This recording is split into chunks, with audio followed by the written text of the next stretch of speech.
الحمدلله جی 10 محرم خپ او امن روان ده او بنو خلق ټول مو سره دي، ټول خپل د شیعه کمیونټي سره دي، ټولو تعاون ده، نو دا شی ډېر په امن کېږي لګیا.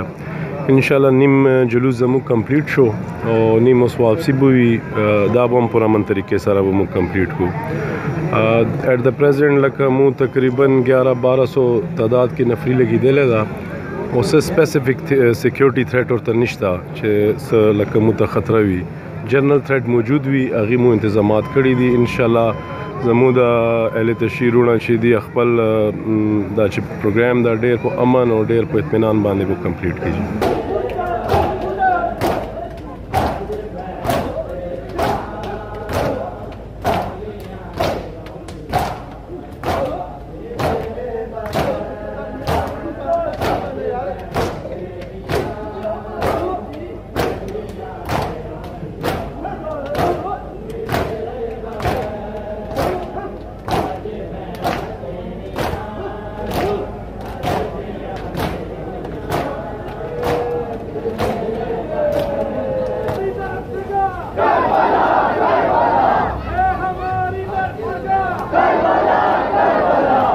السلام علیکم، زه ارشاد اوسئ په خدمت کې اور بیا حاضر شل.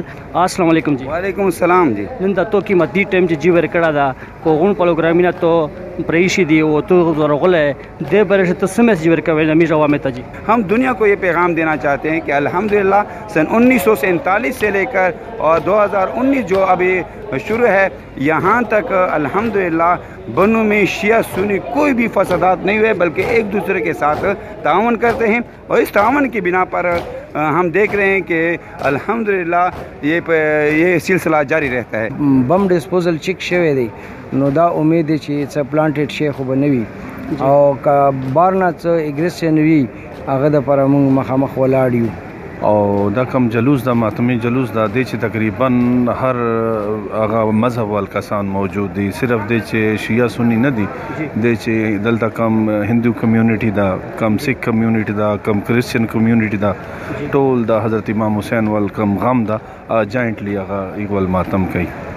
السلام علیکم. وعلیکم السلام جی. تو سے دا ټیم چې دا پروګرام لګي دا څه مشکلات جی نشته؟ څه مشکلات یو نشته، شکر الحمدلله بانی خلق می سره ډیر شدي، بانی عوام نه مطمئنی او بانی پولیس نه مطمئنی ډیر شاډ ټیلا گیا دو دا پروګرام میں انشاءاللہ ایسرا ونکین کا دا وہ انشاءاللہ خپل دوی باندې ودی می سره بھرپور تعاون دا.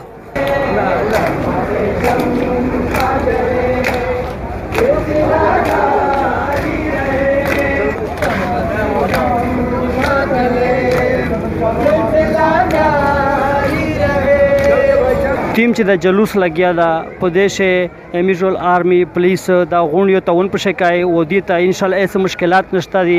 24 घंटे سرویس یو کو دی نه خیب کړه نه آرام کړه دا چې دا یو جلوس چې ټیم دا چې پورامن لوډ شي. السلام علیکم جی. وعلیکم السلام جی. نعمت علی چیف وارڈن سیول ډیفنس. بلکې زه خراج تحسین پیش کوم نن ټول انتظامیه ته او سلوټو ته پیش کوم چې د دې کوم طریقې کار په انتظام جوړ کړی دا. میں ڈاکٹر طاؤس خان آپ لوگوں سے مخاطب ہوں. ہم نے کل سے اپنے انتظامات مکمل کیے تھے. 2 ایمبولینس ڈی ایچ او کی طرف سے ہیں اور 1 ایمبولینس ہم نے ڈسٹرکٹ ہیڈ کوارٹر سے منگوائی تھی تاکہ ایمرجنسی میں کوئی مسئلہ پیش آ جائے تو ہمارے پاس ہوں. ہم نے ہر قسم کی دوائیاں مہیا کی ہیں، ساری طبی امداد موجود ہے، اس میں ڈاکٹر ہم نے مہیا کیے ہیں. ہر ایمبولینس کے ساتھ اپنا ڈاکٹر ہے، 3 ڈاکٹر ہیں اور ٹیم لیڈر جو اس میں ہے نا ڈاکٹر ساجد ایاز ہیں جو پولیس اسپتال میں کام کر رہے ہیں، اس کی نگرانی میں ہو رہا ہے. اور میں خود بھی کل رات کو بھی آیا تھا 9 بجے، پھر 12 بجے سے 2 بجے تک موجود تھا. ابھی بھی صبح سویرے 8:30 بجے میں نے انتظامات چیک کیے. میڈیکل کوریج ہماری 100% مکمل، میڈیسن دوائی سب کچھ ہے، کوئی مسئلہ تو نہیں ہوگا. سرجیکل آلات ہیں، ان کے ڈریسنگ کا سامان ہے، سب کچھ ہے. لیکن ابھی تک ہم نے تقریباً 40 مریضوں کا علاج کر دیا ہے. اس میں سے 1 مریض کے زخم گہرے تھے جو کہ ہم نے اس کو ڈسٹرکٹ ہیڈ کوارٹر ریفر کر دیا ہے. ابھی مزید بھی ہماری ٹیم تیار ہے، اگر کوئی اس طرح کی ایمرجنسی ہوگی تو ہم انشاءاللہ اس کو 100% کور کریں گے.